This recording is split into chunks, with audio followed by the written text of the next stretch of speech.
Of the Standing Committee on Regional Development, Infrastructure and Transport's inquiry into local government funding and fiscal sustainability. I'd like to acknowledge the traditional custodians of the lands on which we meet today, and I pay my respects to their ancestors and their elders, past, present and future. I extend this respect to all Aboriginal and Torres Strait Islander peoples in their cultural and spiritual connections to Australia's lands and waters. In accordance with the Committee's resolution of 28 August 2025, this hearing will be broadcast on the Parliament's website, and the proof and official transcripts of proceedings will be published on the inquiry website. I remind members of the media who may be present or listening on the web of the need to fairly and accurately report the proceedings of the committee. I now welcome representatives of the Barkly Regional Council, Alice Springs Town Council, Roper Gulf Regional Council and Kimberley Regional Group to give evidence today. For the Hansard record, would you please state your full name and the capacity in which you appear before the committee? Let's start here. Peter Joe Harder, CEO, Barkly Regional Council. Mayor Sid Vashist, Barkly Regional Council. Nicole Felice Battle, Acting CEO, Alice Springs Town Council. Asta Hill, Mayor of the Alice Springs Town Council. I'm Mayor Tony Jack from Roper Gulf Regional Council, and this one here, my CEO, David Hurst. Yeah. And Vernon Lawrence, I'm the CEO at the Shire of Wyndham East Kimberley, representing the Kimberley Regional Group of Councils. Thank you very much. Although the committee does not require you to give evidence under oath, I should advise you that this hearing is a legal proceeding of the Parliament and therefore has the same standing as proceedings of the respective houses. The giving of false or misleading evidence is a serious matter and may be regarded as a contempt of Parliament. The evidence given today will be recorded by Hansard and attracts parliamentary privilege. I now invite members of the committee to introduce themselves. My name is Alice Jordan-Baird. I'm a federal member for Gorton from Melbourne's western suburbs. Tom Betting-Gray, which is 92% of South Australia, so a lot of regional, rural, remote SA. And Fiona Phillips, the federal member for Gilmore on the New South Wales South Coast. Alison Penfold, member for Lyne, which is the mid-north coast of New South Wales, and I'm also a former resident of the Northern Territory, just so you know. Good morning, everyone, and a very big welcome. My name's Helen Haynes. I'm the member for Indi, North East Victoria, which includes the incorporated Alpine Resorts. Great, thank you. I now invite you to make a brief opening statement before we proceed to discussion. Who would like to go first? I'd love to go first, thank you. Great. So thank you very much for having us, and thanks for this important opportunity. I started my career in local government 20 years ago in Tasmania, then moved to South Australia. I was part of the Copper Coast, so I had a great relationship with Rowan Ramsey then.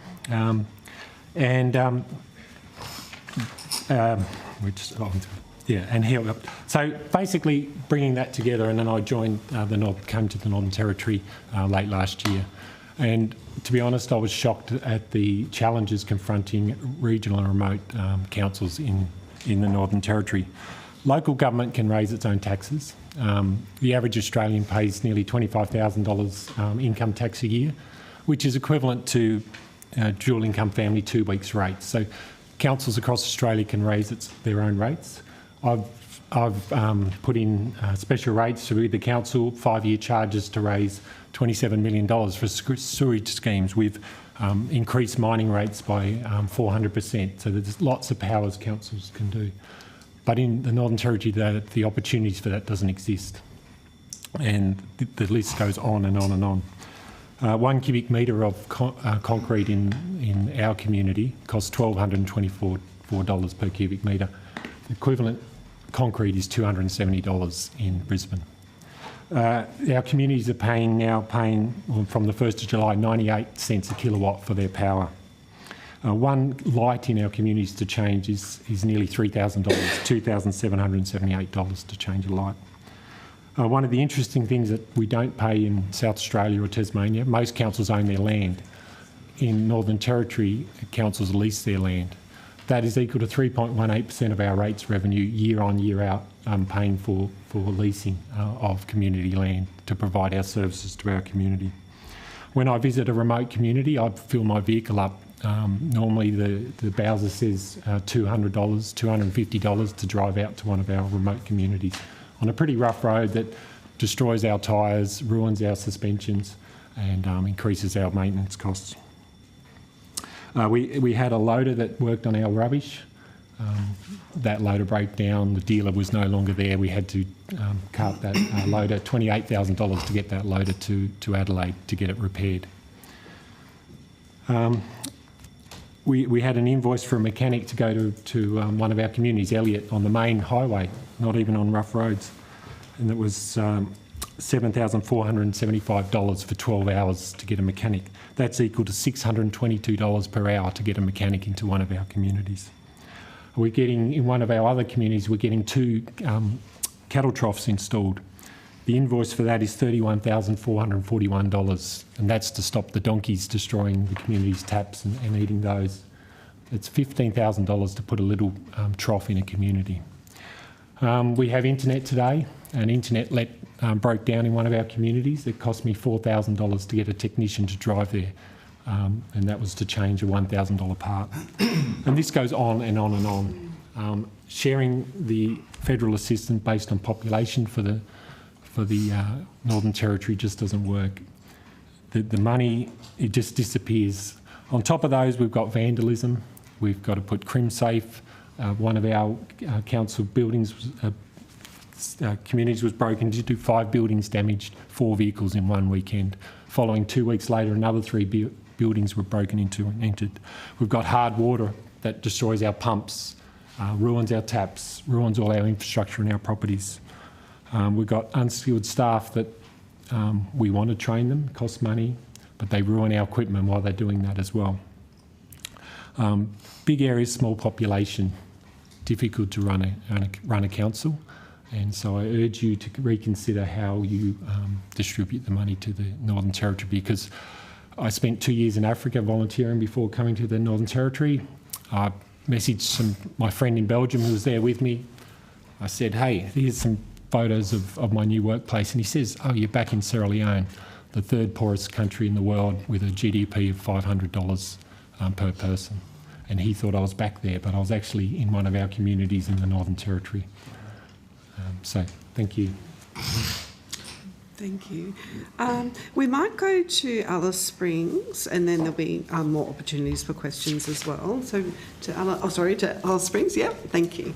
Thank you, Chair and members of the committee. It's a really wonderful opportunity to give evidence today, and also very heartening to see such strong regional representation across the committee.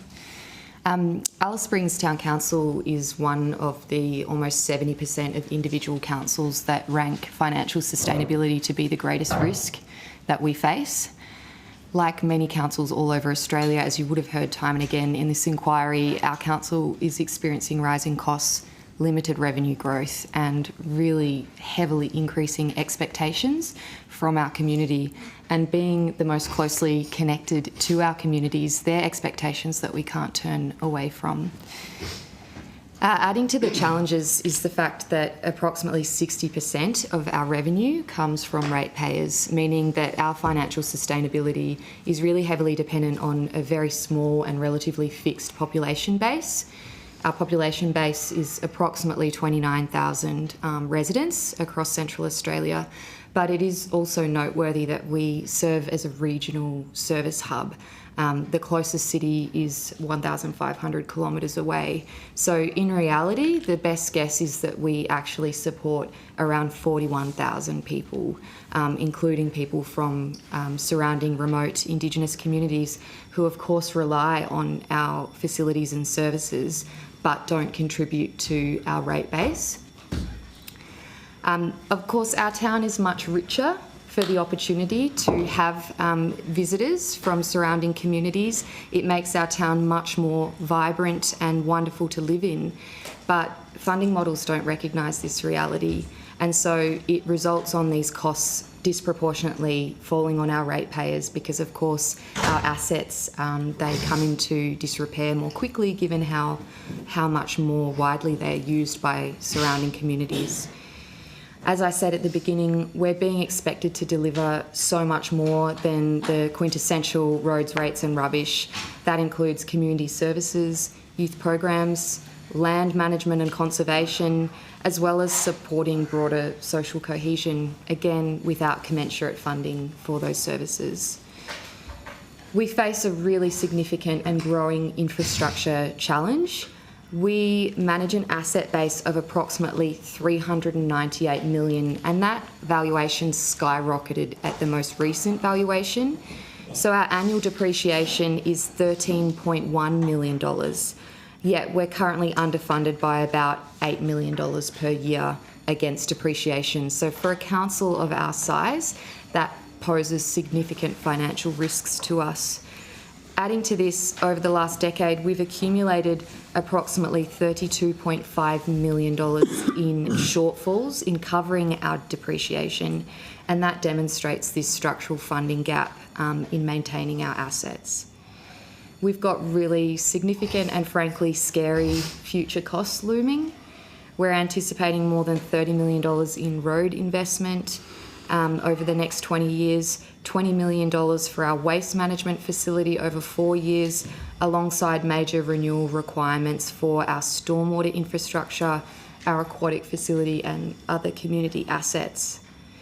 Now, as we've heard from our friends in the Barkly, these challenges are really amplified by our remote location because the costs of delivering services in Central Australia are significantly higher than in metropolitan areas.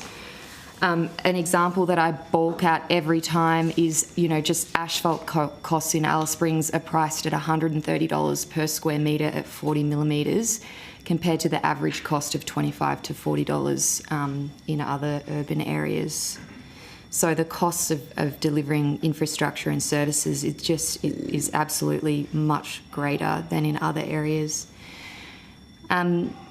We also have long-distance transport requirements which further balloon costs. Adding to all of this, we face inequities in the funding systems themselves. Current grant structures sometimes actually classify Alice Springs alongside large regional cities like the Gold Coast, Geelong and Newcastle. How on earth can we compete for funding against them? And where we do finally, ultimately receive competitive grants, the funding that ultimately reaches our community for our community's benefit is often significantly reduced through the administrative overheads that are claimed at the territory level well before reaching our community. And we can talk more to that. In closing, we ask this committee to recognise the really distinct challenges that are faced by remote councils like Alice Springs, the Barkly, Roper Gulf, Kununurra, to ensure that the funding arrangements are equitable, that they are transparent, and that they actually align with the true cost of delivering services in these environments in circumstances where the expectations on us are so great. Thank you. Thank you. And Roper Gulf Regional Council. Thank you, Madam Chair and committee members. I apologise for the disruption of quite a Canberra lurgy, it would appear, quite suddenly. But first I'd like to acknowledge that we're meeting on Ngunnawal and Ngambri land, and I'd like to pay my respects to elders past, present and emerging. Thank you for inviting us here today to the Parliamentary inquiry into sustainability of local government and regional areas. I really appreciate the opportunity to speak because this is one that is critical for the future of our nation and in particular critical for regional and remote communities. We absolutely agree with the assertion that the financial assistance grants need to be increased to 1% of Commonwealth taxation revenue, and the methodology of calculating the amounts for remote councils needs to reflect our operational reality. However, this isn't the only option for financial sustainability for our sector. I'd like to briefly map out to ways to increase our sustainability within existing funding models and, more importantly, make significant progress towards closing the gap in remote Aboriginal communities in the Northern Territory. Roper Gulf Regional Council has some of the most remote Aboriginal communities in Australia. We provide services to an area that is approximately the size of Victoria, 200,000 square kilometres. We're a key stakeholder in a region with a population of over 7,000 people, 80% of which are First Nations Aboriginal people. We are the largest employer of local people in our region. We have a workforce of approximately 300, 72% of which are Aboriginal people from our remote communities. We are a key economic driver in our region, providing economic development through job creation through the 40+ services that we provide. Our council comprises 13 elected members, 10 of whom are Aboriginal leaders from our remote communities. Our governance is strong, accountable and transparent, more so than any other tier of government or community organisation, and we are without doubt an Aboriginal controlled organisation. Councils are known for providing services like rates, rubbish and roads. We certainly do that, a lot less rates than rubbish and roads.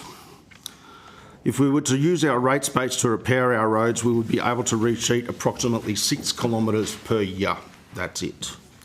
We provide a whole gamut of other community services from womb to tomb. We provide early education and childcare services, school nutrition programs, right through to aged care programs. Community trusts us to provide a range of other community services, including children's and youth education programs, sport and recreation, community safety and pools, all of which are essential to closing the gap. The implications for not providing these services is very stark. I'll focus the last part of my presentation on 2 programs that span the breadth of life: early childhood education and aged care services. The benefit of providing early childhood education is self-evident and critical to closing the gap. Our service provision is award-winning. We are recognised as the best in the territory in terms of cultural safety. Children get nutrition, they are fed, they are in a safe place, and they are connecting with an educational system that is culturally appropriate, staffed by local people, and in fact we have our policies and procedures that are filmed and delivered in language for people in communities so they understand the importance of regulations and the provision of appropriate childcare services. This also allows women, young women in particular, who have children to connect to the workforce. Without this service, there would be no pathway of economic empowerment for women, and in fact in the communities where we do not provide this service, we see this very impact. Noomba, one of our most remote communities, has the highest rate of young female suicide in the developed world. We do not have a creche there. These young women cannot connect to the workplace. They have no economic autonomy, nor economic empowerment, nor an opportunity to do that whilst they are raising their children. No mainstream service provider is going to step in and deliver this service. The barriers are too profound and the cost is prohibitive. Council works towards delivery there because we care about community and we are responsive to expressed community needs. There is also no more vulnerable population in Australia than aged Aboriginal people. Our aged care service provides food, personal care, ensures access to health services and appropriate supports on country, which is critically important to Aboriginal people from a cultural perspective. If we do not provide it, it is not provided. We are overwhelmingly supported by community to provide these services. Sustainability of Aboriginal councils is under threat as we are not eligible for funding under federal and territory policies preferring ACOs or organisations with a 51% Aboriginal representation on the board. I invite anyone to attend our council and see for themselves the Aboriginal control of our organisation that is genuinely from the remote communities that we serve. We in Roper Gulf are already seeing the deleterious impacts of this policy on community and its service provision. Literally every day people are coming to us for services that we are no longer eligible to deliver and these services, quite simply, are not being delivered by those that are funded to deliver them. Community is suffering and we would like you to help us help you to close the gap. Well, thank you, first of all, for your very powerful opening statements. And, yeah. Oh, have we got... sorry, have I missed? Oh, sorry. Go ahead.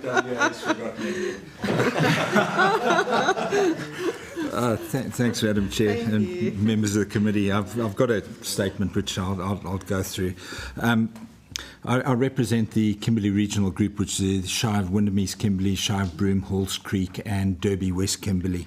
The issues I want to raise today are not simply one of local government funding. It's really about equity, fiscal capacity and the long-term sustainability of regional and remote Australia. The terms of reference are fairly wide, but what I'm going to go through is a little bit more granular. Local governments are essentially asset management organisations, and we're often the providers of last resort in our communities. Our primary responsibility is to maintain infrastructure assets that support our communities and our economies. Roads, airport, community facilities, recreational infrastructure, drainage, etc. And all of these things require ongoing maintenance, renewal and replacement. In remote Australia, the challenge is that the infrastructure burden is significantly higher while the revenue base is significantly smaller. In many cases, regional and remote local governments have 5 to 6 times more infrastructure assets per rateable property than metropolitan councils. The result is that the councils in places like the Kimberley already levy some of the highest property rates certainly in WA, but still do not have the capacity to generate sufficient funds to renew their assets as they are required. For us, financial sustainability means being able to generate sufficient operating funds to maintain and renew our infrastructure assets, as and when they are required. So despite prudent financial management, high rates, many regional and remote councils cannot achieve the outcome under the current funding arrangements. Regional and remote councils are often providers of last resort, as I've said. We undertake responsibilities that metropolitan councils rarely face. We operate airports, facilitate housing projects, support childcare services, contribute to workforce attraction and so on. In some of WA's more remote areas, they run post offices, supermarkets, etc., because that's what's demanded of the community. These responsibilities continue to grow, and yet the funding framework has not evolved to recognise this reality. The Commonwealth Financial Assistance Grants and the Roads to Recovery program remain the two most important ongoing Commonwealth funding streams available to local government. The Kimberley Regional Group strongly supports the Roads to Recovery program and acknowledges the Commonwealth's recent increase in the program. Roads to Recovery has been one of the most effective and valuable programs for us because it provides certainty and a measure of flexibility. However, we believe there's an opportunity to improve the distribution methodology. Local governments with limited capacity... I just need to interrupt. I need to suspend the hearing for a division. Cool. Yep.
hearing.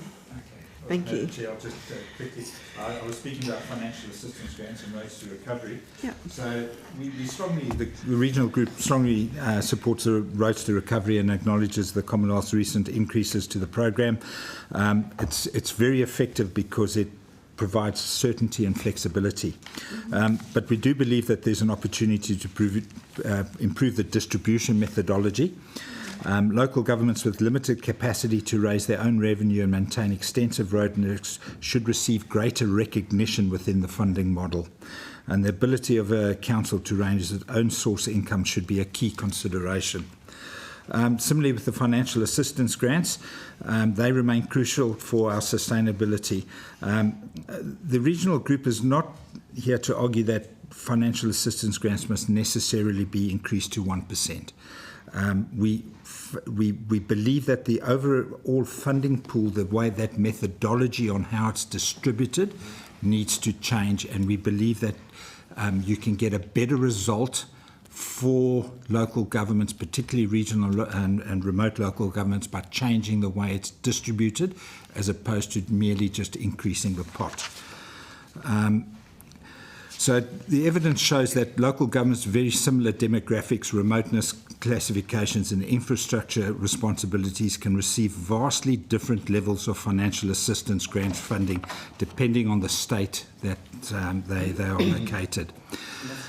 It's heavily influenced by population, as has been said earlier, and as a consequence, local governments with the greatest fiscal challenges are often not those receiving the greatest assistance.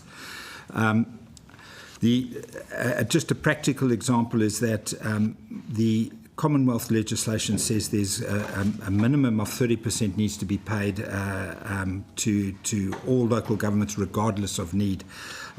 We believe that consideration should be given to the State Grants Commission at discretion to apply a minimum grant range between 10 and 30%, and that allows a lot more flexibility in how funding can flow through to local governments with the greatest need. Likewise, for the roads component of the financial assistance grants, there's merit in incorporating a measure of a council's capacity to raise its own funds in how that gets distributed, and something similar to the minimum grant criteria can also apply to that. The increase in competitive grant programs, while they're well-intentioned and certainly very, very needed, the Commonwealth grant programs are heavily oversubscribed and require substantial co-contributions. Regional and road governments often don't have the financial capacity to provide the required matching funding. Increasingly, we expected to have projects that are shovel-ready, and that requires detailed business cases, engineering designs, environmental approvals, etc., etc. And those can cost in the hundreds of thousands of dollars. And if we are unsuccessful in that funding is lost. The opportunity cost is very, very significant. By contrast, one of the most successful Commonwealth programs for us, certainly up in the Kimberley, was the Local Roads and Community Infrastructure Program. And that has now ceased, as I think everybody is aware. The flexibility of that program allowed us to address priority infrastructure needs, particularly around community buildings and other asset classes for which there are very, very few funding schemes. It enabled councils to make tangible improvements to community infrastructure while also meeting critical asset management considerations. Just closing, regional road governments, we're not looking for special treatment.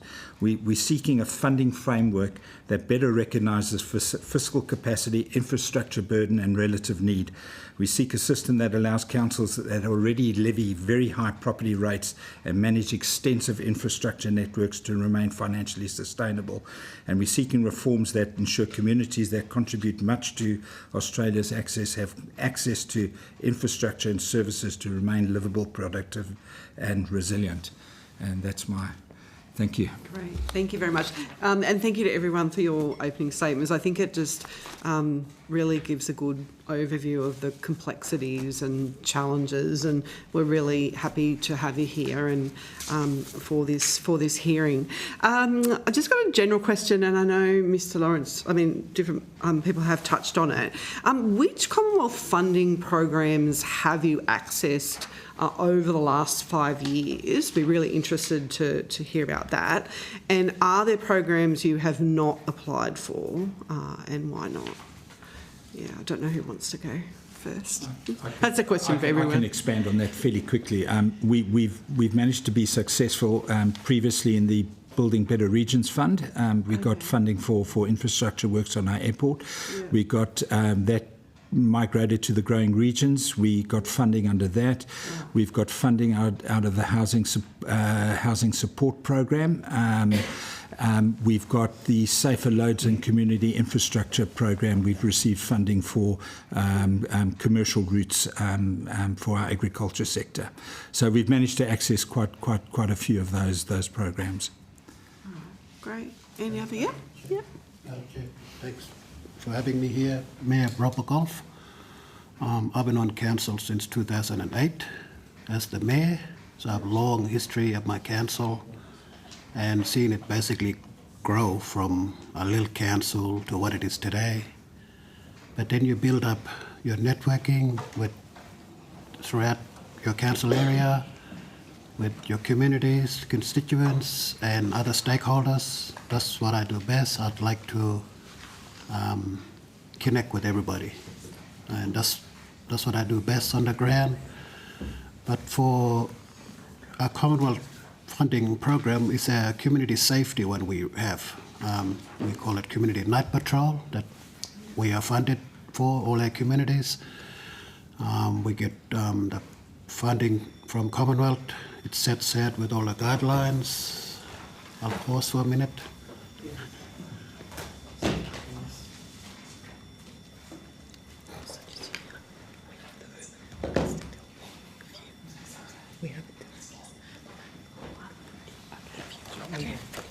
Can you stay? Yes, I can. Okay. All right. So I'm going to hand to the Deputy Chair so you can keep going. Yeah. Sorry. Thank you. Deputy Chair? Yeah. Yes. Thank you. Yeah, the Commonwealth funding one, Community Safety Program, Night Patrol we call it. So they come with all the guidelines and how many hours you can do. So we're now grateful that we can sort of be flexible about the hours. We can change the hours to fit each community. We want the program to go all night, patrolling and community safety, all this sort of stuff.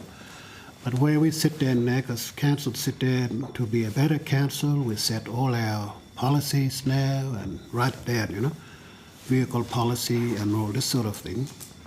But where we stuck with now, because all our vehicle, you got to change them over, reach so much kilometre, 120,000, what have you. And we are stuck now with this Commonwealth funding program. Our vehicle are gone over that now, and we got 6 vehicle all up. Maybe 8 vehicle all of one sort of down that we have to replace, but we can't do it. So we're reaching out to NRAA, the funding body. We've got a problem here. Council policy is saying that we're going to change over our vehicle this much kilometres when we reach all our vehicle, so we can keep our asset strong.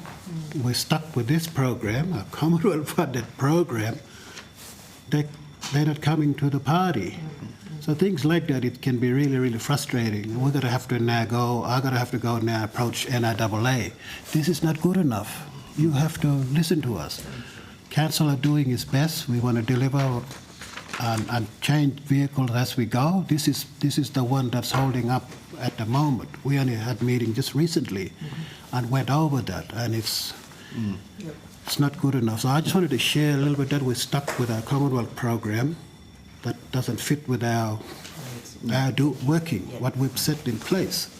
Thank you. Yeah, it's a really good point, Mayor Jack. I think another really important point is that with all of the disparate Commonwealth grant programs, there are different categories that are applied in terms of the classes of remoteness, and that creates a real inequity that certainly Alice Springs Town Council experiences firsthand. So, there's some that are setting 5 classes of remoteness while others set 3 classes, rural, remote, metropolitan, and that creates inequity but also uncertainty. And as I highlighted before, in the worst case, it means that Alice Springs is actually competing with the Gold Coast, Geelong and Newcastle.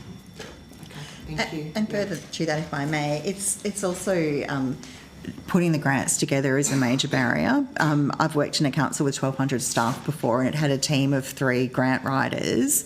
We just don't have that within our workforce, and so that's also a really big barrier. And that's most acutely felt in relation to the disaster recovery funding arrangements, where there's often a 3-month time limit that we're required to deal with in collating all sorts of very detailed engineering and other reports. And in circumstances where we get information from the territory government that the co-contribution that will be applied is on a first-come, first-served basis, that's going to significantly disadvantage the even smaller councils than Alice Springs. Yeah. Thank you, Deputy Chair. So historically, the council similar to Kununurra. Yeah, Halls Creek, Building Better Regions Fund, LRCI, Roads to Recovery, the special local government grants.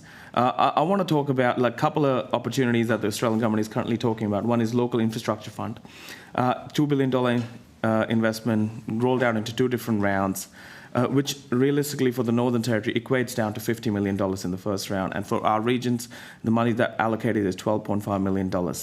And the red tape that comes with that, we are in housing crisis all around Australia. I can tell you, I've lived in Northern Territory in Tennant Creek, that's my hometown, for 16 years, and the housing waiting list hasn't changed. It's still between 8 to 10 years.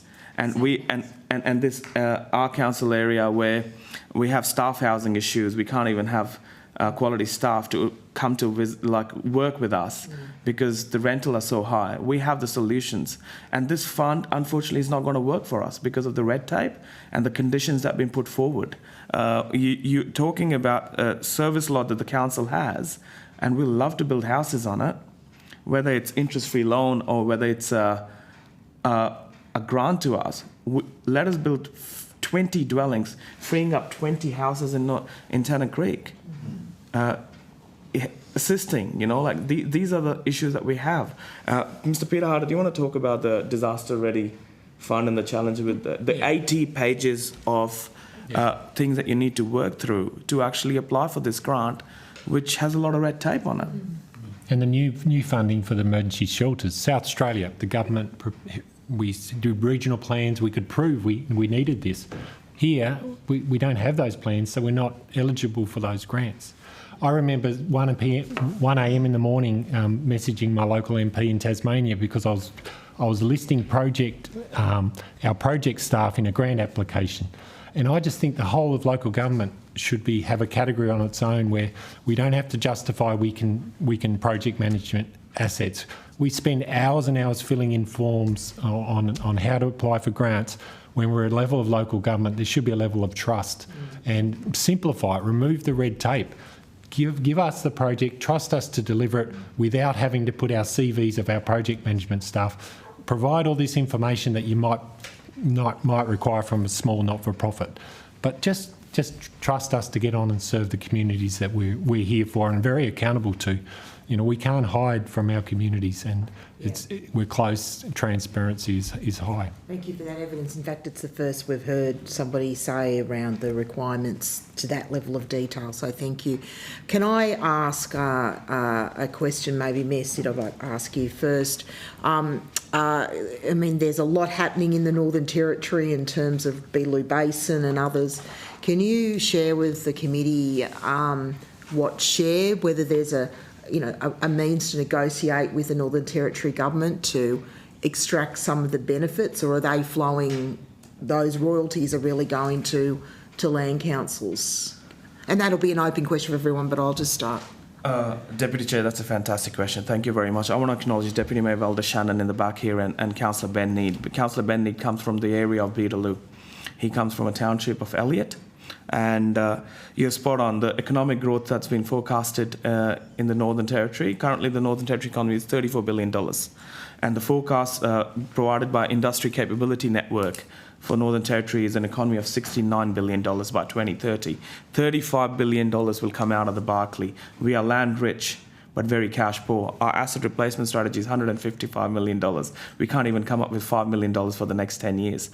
We can't improve the life of the largest employer of Aboriginal people in the Barclay. We are bigger than 1.5 times the size of Victoria. And when it comes to right to negotiate, a Deputy Chair, that's a fantastic question.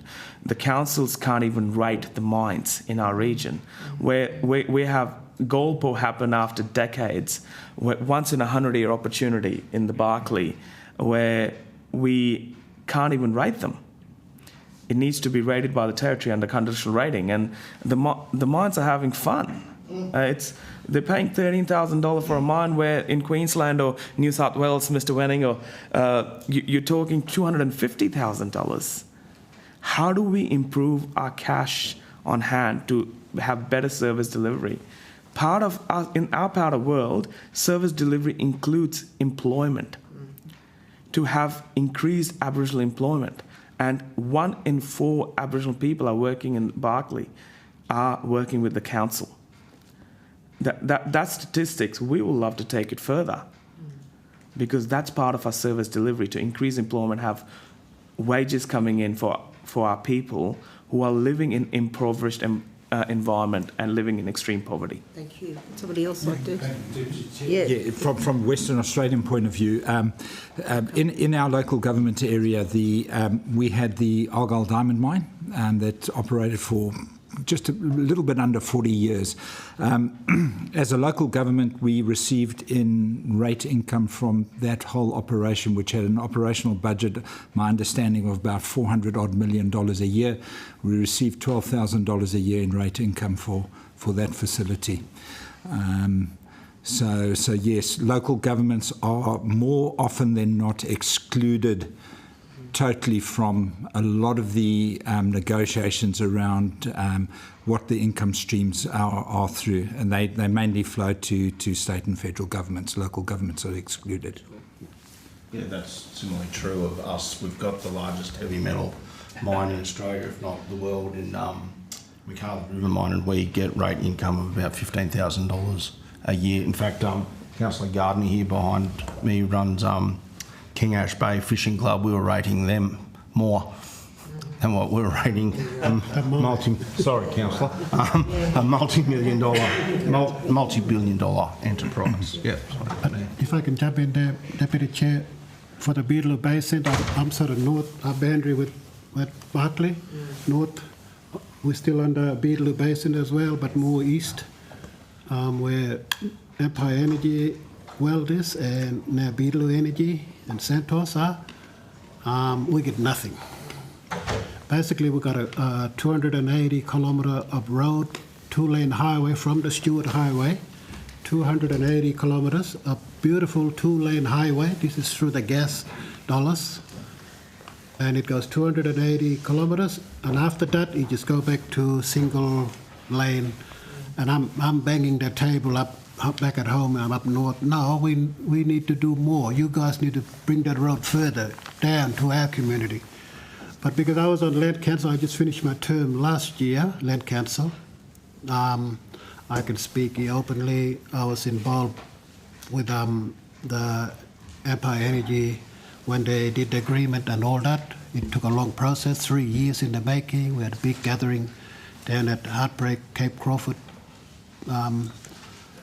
Roadhouse, where we had the big meeting. This is Land Council, and I was one of the elected member for Land Council that was there talking and just translating everything for my 150 traditional owner group that were there. Had a big meeting. It was a big day for everybody. A lot of arguments this way, that way from all the clan groups. But they've signed that agreement back then. Alex Underwood, the CEO, had a big smile after he left 3 days of that meeting. But when I look back at it now, we should have got more out of it for the traditional owner group. I know now my nephews and my sons that are TOs for the area, they got no jobs. So it makes me wonder why, all this big company coming in, signing up, and they got no job out of this, signed this big agreements and all this sort of thing, it's just all rushed through. I don't know how you look at it, but can be really, really frustrating. And before I used to have access to this, nothing now. They don't want to talk to you. So that's how the industry go, unfortunately. So that's what it's created, this Beetaloo, when they're talking to Santos about opportunities, this is as an elder, I'm doing my other stuff on the ground. But yeah, just wanted to share a bit of story there. Thank you. More at home for me and my nephew now. Yes. Yes. Yeah, just adding to Mayor Jack's really, really important comments. I can't speak to rating because none of the big mining projects occur on council land, but you know the promise in terms of economic development is in terms of employment.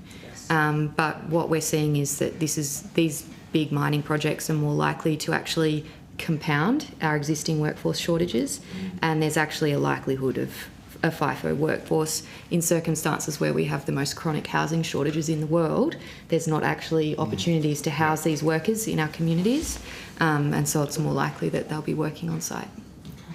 Chair, I missed some of this conversation, but I had a question directly relevant that might, rather than jump to it later, if that's okay. And I mean, anyone could answer this, but I had specifically, just in reading your submission, a question to Mr. Harder, in that your submission notes that a mine in your region generates $500 million in income while the council levy. Have you asked this question? So anyone asked this? The Mayor touched on it. That touched on it, yeah. $13,000. Like, is there any other way, apart from the $13,000 in rates that you get, that we can actually see long-term intergenerational regional development and benefit?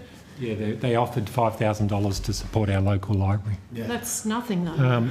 There is, there is a success story. No, with all due respect, sorry, Mr. Harder, we said no. That's a slap on the face of our region. We want holistic community benefit for our region.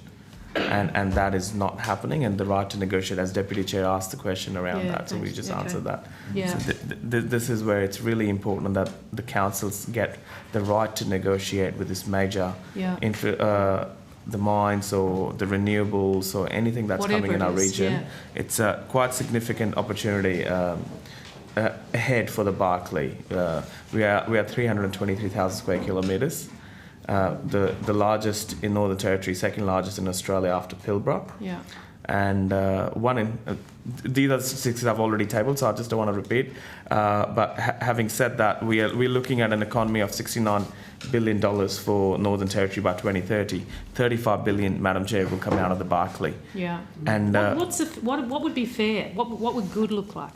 How could we set this up structurally that you didn't have to go to the table and negotiate this all the time? You could use the Norwegian.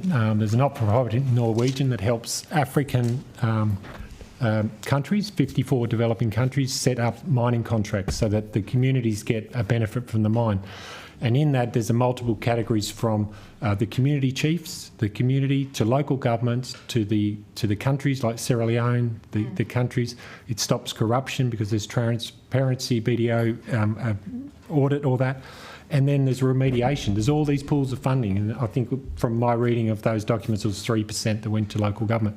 19 years ago, I sat with a table with 9 elected members, and we had 5 mines on the west coast of Tasmania, and they voted to put the mines rates up 200,000 each. We raised our rates from 9 million to 10 million in one year. And that enabled us to fix 3 community pools, drop the operating costs from 180,000 a year to 60,000 a year to keep those pools open for the community. We put a town park in each of those communities. They were able to attract more local staff, so it was a win-win. The mine general managers brought me to their office and said, "Peter, you need to change this." And I said no. And they said, "Okay, it's less than 1 hour of production, and I just needed to ask you that because the people in Sydney wanted me to." And that's all that needed. So the local mine said they would happily pay us rates. I gave them our letter to the minister, and they said they'll go and give us a letter of support to change it. They don't want their overall tax to their business. They don't want their foreign owners to get less money from Australia and from the Barclay, but they were very open to a more equitable share of that revenue. Thanks. Just building on from that, so what recommendations would you have to us to help facilitate, I guess, greater investment back in the communities? Well, encouragement. You hold the purse strings, which those that have the money do the same. So, put pressure on. There's a lack of trust in local government in the NT, from my experience from other states. And if we had that trust from the NT that we could set the rates. We could work with all the local conditions and we can change the community's lives. So if the NTG government won't do it on their own volition, then any pressure you can bring to bear would substantially change our communities. We can't rate ourselves out of this hole, but it would go a long way for the Barkly to get a portion of its wealth that's generating back into the communities.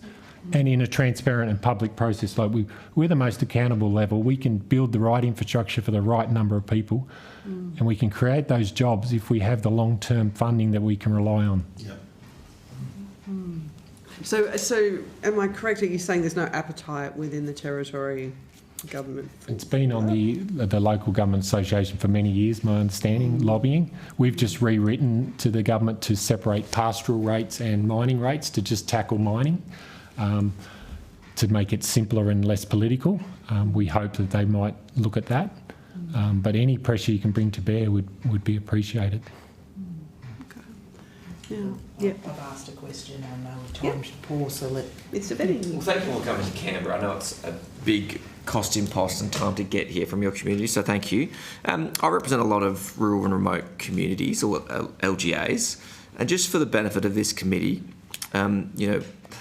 ILGAs deliver a lot of services that metropolitan LGAs don't have to deliver. And Mr. Lawrence, you touched on a little bit, whether it's mental health services, airports, aged care, post offices, community policing, childcare services. Metropolitan LGAs don't have to do this. So maybe in a quick, succinct way, can you just explain both the cost impost of that on your ratepayers, but also the frustration that you as a council have to continually deliver these services when your city cousins don't have to do so? I'd be happy to just speak to cost shifting a little bit, because it's not only from governments but within the Northern Territory itself. And you might have heard of the Berrima line before, but for us south of the Berrima line, there are additional costs that are shifted onto us by the Territory government. So one really shocking example is liquid waste disposal services. We're spending $1 million a year to put our liquid waste into containers that are sent to Adelaide for processing, whereas for those in Darwin, that's processed up in Darwin by Power and Water. Likewise, we pay hundreds of thousands of dollars to maintain large sporting complexes which are owned and maintained by the Territory government in Darwin. We're pushed to do flood mitigation work in the Todd River, which should be a responsibility of our Territory government. We are getting a bill annually from the Territory government for maintenance of our street lights in Alice Springs. And then most recently we've had code of conduct reforms, which mean that our local government needs to pay for the administration of our code of conduct framework. So we're just constantly not only having costs shifted from the Territory government throughout the Territory, but even more so to every place that is outside of Darwin. Mayor Hill and Madam Chair, if I can just add to the cost shifting exercise, this is breaking our backs at the moment. So currently there was the power bills for local governments will change quite significantly. For us in the Barkly, it will go up to 114% increase. And the Northern Territory government used to have cost service obligation. Now that's changing to cost reflective costing, where it will cost up to $550,000 additional dollars per annum for us in bills that we cannot afford. Because of a change in the Territory. In the Territory's levy system and how they're going to charge. 205% in our communities, 100 up to 100% in two of the centres. This is not a budgeted money, is it, No. Mr. Harder? No. So modern life is expensive. So testing and tagging, you might see a cable, it's got a little tag on it. We got a quote of $171,000 to get our annual testing and tagging done across the Barkly. Modern organisations, when we have compliance for a reason, we have all the standards, the building codes, but to put those in practice in remote and regional communities is very expensive. So we set the bar here, and to get to that bar, and it's great, I love Australia, it's a fantastic country, and we want to improve the residents' lifestyle, but to get to that lifestyle is very expensive. And I've sat around many council tables, and there's never an elected member that doesn't want to do more for their local community. They love doing all those extra services. they would want to do more. They are the lifeblood of the community. So it just needs to be funded. It needs to be simple funding without the red tape, and trust local government to provide the range of services that their local community begs them for, without all the little grants. You know, hire 3 grant officers to fill in all the paperwork and all the acquittals. I would rather be putting services on the ground for the community. You know, we're talking in Elliot, you know, opening a shop to sell items, a little co-op, the store, because $6 or $8 for 1 kilo of flour. We can help the Naya put it in there for $2. But someone's got to do that. So again, who can do that? Local government can do that. I'd just like to add to that in terms of the service delivery in communities for things such as childcare or aged care. They're not a comfortable fit with councils, but what they are essential services, and we're committed to providing high quality essential services. So, and I am much more comfortable doing that than having someone else come in and do it who's got low capacity, low transparency. We see a lot of capital flight from our communities due to partnership arrangements with an East Coast, or down south as we call them, organisation and a local Aboriginal corporation, and we just see that capital flight. And if it's invested in council, if what I'm getting at is we're excluded from contracts that we should not be, particularly as an Aboriginal council, and any money that we make off those contracts is reinvested in community infrastructure. Whereas what we see is for-profit arrangements is that it's a capital flight, and the multiplier effect of, you know, spending money in community, particularly our communities which are very isolated, is really profound. It has massive impacts on the, you know, the well-being of community overall. So, yeah. Yeah, keep going. Just keep going. Yeah. Okay. Yeah. Madam Deputy Chief, if I can just add, you asked for, you know, approximate cost. So just on our recreation centres, we would be subsidising that to the tune of between $1.2 and $1.5 million a year, just to keep a gym, a basketball court and a swimming pool operational for the community. How do you do GPs? No. Sorry. No, you keep going. I haven't got everything. GPs. Mr. Denning? Yes. GPs, how do you... A lot of local governments are actually giving cash payments, incentives to bring GPs to their communities and other allied health professions. How does that go in the NT? I'm part of a task force that the Primary Health Network has headed up in terms of GP practice sustainability, because our GPs are closing left, right and centre, and they're partnering with local governments. Yet again, an example of us stepping into a space where there's a community expectation to do what we can to attract and retain that workforce. And it comes down to things like childcare. We live in a childcare desert, you know, a 2-year wait list for childcare. So, you know, young professionals are not able to come and move with their families because they've got no place to put their kids into care. It also means looking at at housing shortages, because there aren't homes that those staff can live with within. And indeed, like, we've got private GP practices asking for rates waivers from our council because they can't pay their bills. Yep. Thank you. No, Chair, you go yeah, next. No. All right. Please, Dr. Haynes, okay, it's thank over to you. It was a question actually for you, Ms. Hill, and you argued in your submission and just briefly in your opening remarks about towns such as Alice, but small towns and other places too, but Alice specifically, grouped with major regional cities, and you recommended a broader adoption of models such as the modified Monash model, which I'm very familiar with. Which specific programs from the Commonwealth, if it is specific to the Commonwealth, are misclassifying Alice Springs, and what would change in your allocations if we adopted a remoteness classification? I'm not involved in the grant application, so I'll need to defer to the CEO to answer that in terms of the particular. Thank you, because I think it was an interesting proposition. Yeah. Look, apologies, I don't have that level of detail. No problem. either. You can send it through to us. Great, I will do that. Thank you. Thank you. Over to you. Yeah, no, you can. No, you can have a go. All right. Actually, I think we've answered this, so I'm happy there. Do you want me to ask one in while you're waiting? While I'm thinking, I just wanted to congratulate actually Roper on your early childhood work. It's really outstanding. I'm curious actually, and anyone can answer this, and it is around the federal assistance grants and the way they're calculated. And I'm curious about what you think. I know that you basically everybody wants the 1% of tax income. Well, not everyone. Okay, that's good. But I'm really curious. Okay, all right, fabulous. Talk to me about that and what we should do in terms of how this is calculated and maybe in particular how the minimum grants program works and the population basis of this. So over to anyone who wants to have a go at that. I can have a stab at it. This is a document that the Kimberley Regional Group produced a while ago.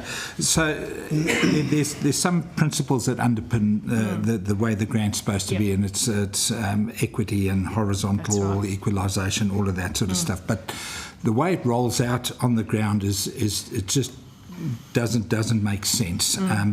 So, for example, if you take somebody that's in rural, remote New South Wales on a per capita basis based on the 22-23 financial assistance grants, those communities would have got about $1,800 per capita out of the financial assistance grants. WA would have got about 800. And the poor Northern Territory would have been around about 300 on a per capita basis. So if it's supposed to be equitable across the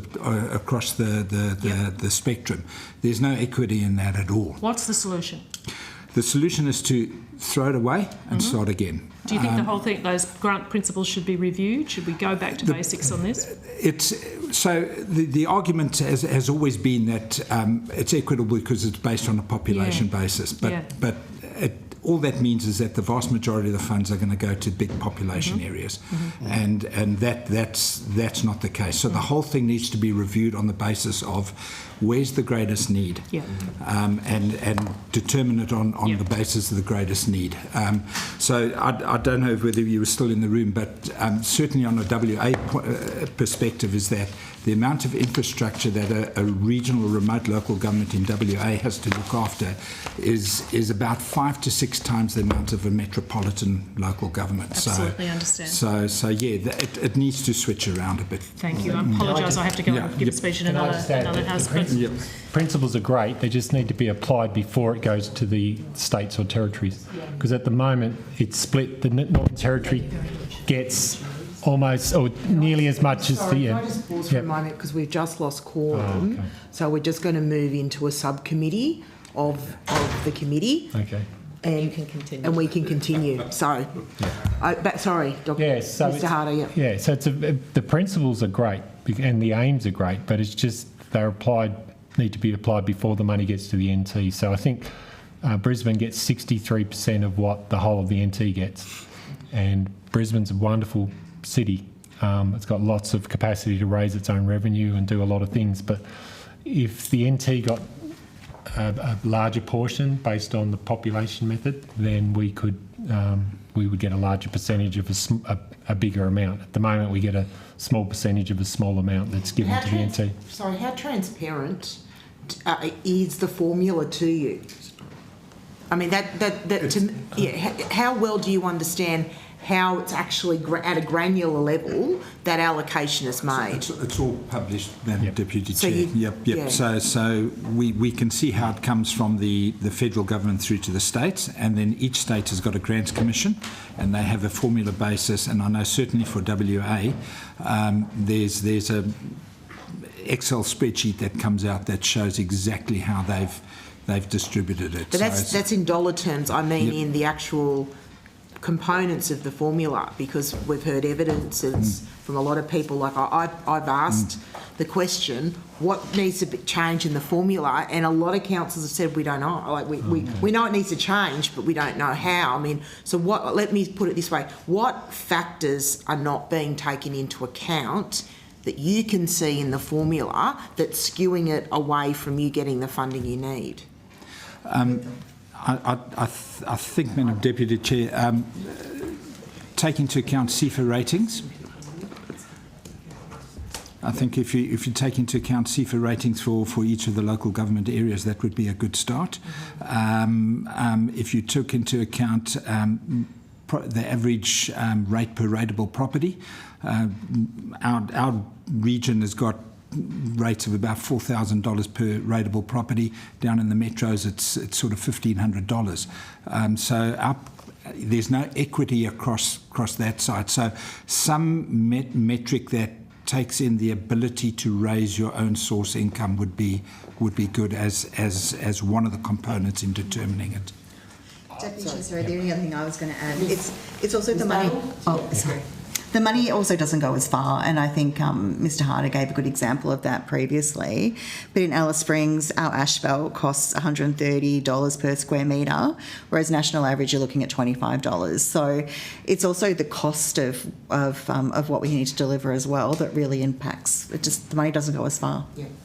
So I've Mr. Harder? sat with these grant commissions a lot, and they're quite transparent. We, as a council, we can put our local issues up, and then they can change, and it's very transparent. We're adjusting this part of the matrix this year, but the funding to the Northern Territory, if it didn't have that 30% cap, there would be somewhere between 4 and 5 million to be spread out across the region. So that would be a big factor. If that 30% was removed, it would allow the Grants Commission more flexibility to put the money where it's needed. They're currently hamstrung, really. So two issues. One is to give the Northern Territory a greater percentage of the population methodology, and then to remove the 30% would empower the Grants Commission to actually do what they want to do, but they are hamstrung by this 30%. And I think that goes across the other states as well, because the methodology, the spreadsheets are quite not, the NT are going to adopt that, but it's quite transparent process. Can I just, right, and apologies if you've already covered this. So those higher costs, are they taken into account in the formula? Do you know? Or Not at a federal level, Madam Chair. no? No, at the federal level, it's just an amount that gets distributed. The individual grants commissions may take into account distances, number of towns, etc., that impact local communities, but certainly not at a federal level. But at the territory and state level, it does. So the methodology, from my understanding, can be different in different areas. The spreadsheets I've seen are definitely different. I'm not sure if that's a timing, but when I was in South Australia, the Grants Commission would come and visit the council. We would lobby our local issues, and then in future years we would see this column in the spreadsheet has been changed. I'm not quite seeing that transparency in the Northern Territory. I'm told that's coming, but the issue is they have these overarching guidelines of 30% minimum has to go to, and that obviously has a flow-on effect on the distribution and the formulas.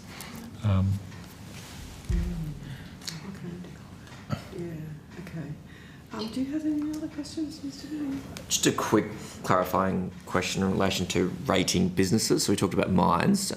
Does the same issue extend to renewable energy projects? I know that each state is different how they rate renewable energy projects. Some of them have zero rates, some of them have a different formula. Is it the same issue in the Northern Territory?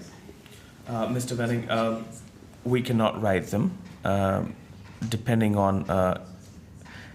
So if the circumstance, if it's Aboriginal land and there's a commercial operation that's been turned into a council rateable land, then I think the minister will still determine the rates. Okay. Yeah, depending on the business. Yeah. Yeah. And can I just ask a question, Mr. Hurst? I think, and apologies again if this has been covered, but you were saying because Archo, you don't get Archo. No. Funding? Under the Closing the Gap framework, there's tiers of organisations that are given preference. Yeah. They are Aboriginal controlled community organisations, and then Aboriginal partnerships between other organisations and Aboriginal controlled community organisations. We exist below that. We're not recognised at all as an Aboriginal organisation, despite the fact that we've got 10 of 13 councillors, and prior to the last election we had 13 of 13 councillors who are all Indigenous leaders from their community. So what we're looking for is to be included in that, particularly when you are a clearly Aboriginal-led organisation. And part of the motivation for that is that we see in our communities day by day that the services that we once provided that were ineligible to provide are no longer being provided. We haven't had the housing maintenance contract for 4 years, and we still have people bashing down our door saying, fix my house, because it's now sitting with an organisation in Katherine that doesn't go out to the communities to service them. So we think that we have a higher level of transparency than any of those organisations. We are immediately accountable to the community. I think that we should at least be given an even chance, or to compete on a level playing field for Aboriginal funds. Madam Chair, if I may, can I just add on to that? So ACCO's Aboriginal, we are majority Aboriginal led. We are the largest employer of Aboriginal people, and the challenge for us at the moment is what's coming next from the Northern Territory. Part of the Closing the Gap, the Priority 2 initiative, these guys under that, they're trying to introduce de-amalgamation where they want to downsize the councils. And this is where it brings me to the question of the federal assistance grants. The calculation is, which one of the factors is population growth. These small communities are actually going to miss out on even more money. It's a huge concern. It's going to be a failed measurable when it comes to closing the gap. This is something that the government wants to go down the path. They want to step away. Potentially, they're talking about local government, community councils, or ACCOs to have Aboriginal controlled community organisation, but we already are. And we need to be factored accordingly. We are majority Aboriginal-led council. It's never changed for the regions. And if we're not classified like that, we are at a huge risk in the next 10 years when perhaps a small community council up north from Tennant Creek is introduced, where the calculation is still on the current models. These guys will actually lose more money, which is an extreme concern in already a struggling council. Yeah. Okay. All right. Well, thank you very much. I'm sorry it was very disjointed, but we tried to get going.